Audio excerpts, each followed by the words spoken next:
তো তোমালোকৰ প্ৰথম প্ৰশ্নত আছে মহাত্মা গান্ধীৰ জন্ম হৈছিল অপশ্যন এ আছে 1859 চনৰ 2 অক্টোবৰ, অপশ্যন বি 1869 চনৰ 2 অক্টোবৰ, অপশ্যন সি আছে 1879 চনৰ 2 অক্টোবৰ, অপশ্যন ডি 1871 চনৰ 2 অক্টোবৰ তাৰিখে। এইকেইটাৰ ভিতৰত সঠিক উত্তৰটো হ'ব অপশ্যন নম্বৰ বি 1869 চনৰ 2 অক্টোবৰ তাৰিখে। 2 নম্বৰ প্ৰশ্ন নাটাল ইণ্ডিয়ান কংগ্ৰেছ নামৰ ৰাজনৈতিক সংগঠনটোৱে গঢ়ি তোলে মানে কোনে গঢ়ি তুলিছিল? Mahatma Gandhi, Subhas Chandra Bose, C Allan Octavian Hume, D এছ ৰাজ বিহাৰী বসু। এইকেইটাৰ ভিতৰত option number D Mahatma Gandhi.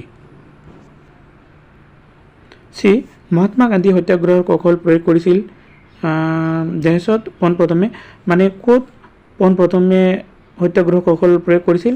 Option A আছে দক্ষিণ Africa, option B Gujarat, option C Champaran, option D দিল্লীত। এইকেইটাৰ ভিতৰত সঠিক উত্তৰটো হ'ব অপশ্যন নম্বৰ এ দক্ষিণ আফ্ৰিকাত মহাত্মা গান্ধী সত্যাগ্ৰহ কৌশল প্ৰয়োগ কৰিছিল। 4 নম্বৰ কুৱেশ্যন কোনটো আন্দোলনৰ সময়ছোৱাত গান্ধীজীয়ে কৰিম কিবা মৰিম শ্লোগানটো দিছিল? 4টা অপশ্যনৰ ভিতৰত উত্তৰটো হ'ব অপশ্যন নম্বৰ চি ভাৰত ত্যাগ আন্দোলনত। ভাৰত ত্যাগ আন্দোলন মহাত্মা গান্ধীয়ে এটা শ্লোগান দিছিল যিটো আছিল কৰিম কিবা মৰিম। 5 নম্বৰ প্ৰশ্ন মহাত্মা গান্ধী সত্যাগ্ৰহ দেশত পোনপ্ৰথমে প্ৰয়োগ কৰিছিল? এইটো হ'ব অপশ্যন নম্বৰ এ দক্ষিণ আফ্ৰিকাৰ প্ৰশ্ন আগতে কৈ দিয়া হ'ল নেকি এইটো। 6 নম্বৰ প্ৰশ্ন খুদাই খিদমত গাৰ্ডছ আন্দোলনটোৰ নেতৃত্ব দিছিল? ইয়াতো 4টা অপশ্যন আছে। এইকেইটাৰ ভিতৰত উত্তৰটো হ'ব option number A Khan Abdul Ghaffar খানে। 7 নম্বৰত আছে ব্ৰিটিছ চৰকাৰে 1919 চনত ডেছ আইন প্ৰণয়ন কৰিছিল? এ ৰাওলাট আইন, বি ভাৰত শাসন আইন, চি হাণ্ডা আইন, ডি ইণ্ডিয়ান ৰিলিফ এক্ট বা আইন। এইকেইটাৰ ভিতৰত সঠিক উত্তৰটো হ'ব অপশ্যন নম্বৰ এ ৰাওলাট আইন।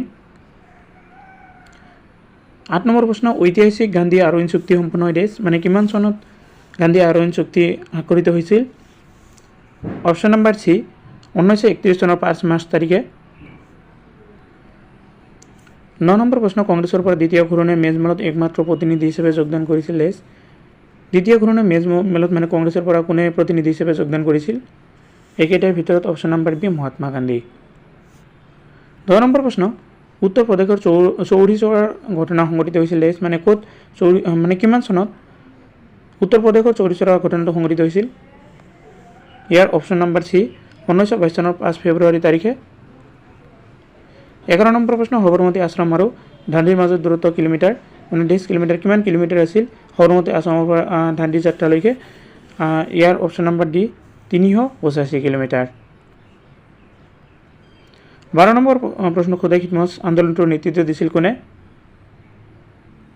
ইয়াৰ option number A Khan Abdul Ghaffar খানে। 13 নম্বৰ প্ৰশ্ন ব্ৰিটিছ চৰকাৰে 1919 চনত ডেছ আইন প্ৰণয়ন কৰিছিল? এইটো অপশ্যন নম্বৰ এ ৰাওলাট আইন। 14 নম্বৰ প্ৰশ্ন ঐতিহাসিক গান্ধী আৰোহণ চুক্তি এইটো ডাবল হৈছে প্ৰশ্ন এইটো নালাগে।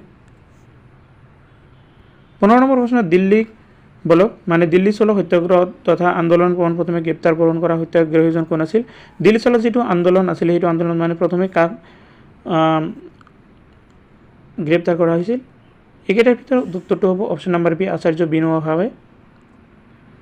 16 নম্বৰ প্ৰশ্ন 1942 চনৰ মাৰ্চ মাহত বিদেশভাৱী ভাৰতীয়সকলক লৈ টকিঅ'ত বহা এখন সভাত দেশ গঠন কৰা হৈছিল? এইটো হ'ব অপশ্যন নম্বৰ এ ভাৰতীয় স্বতন্ত্ৰ লীগ। 17 নম্বৰ প্ৰশ্ন দেশ তাৰিখে সুভাষ চন্দ্ৰ বসুৱে ছিংগাপুৰত স্বাধীন ভাৰতৰ প্ৰাদেশিক চৰকাৰ যাক আজাদ হিন্দ চৰকাৰ বুলি জনা যায় গঠন কৰিছিল ব্ৰিটিছ মুক্ত ভাৰতৰ গঠনৰ সংকল্প লৈছিল এইটো কোনে মানে কিমান চনত? অপশ্যন নম্বৰ ডি 1943 চনৰ 21 অক্টোবৰ তাৰিখে।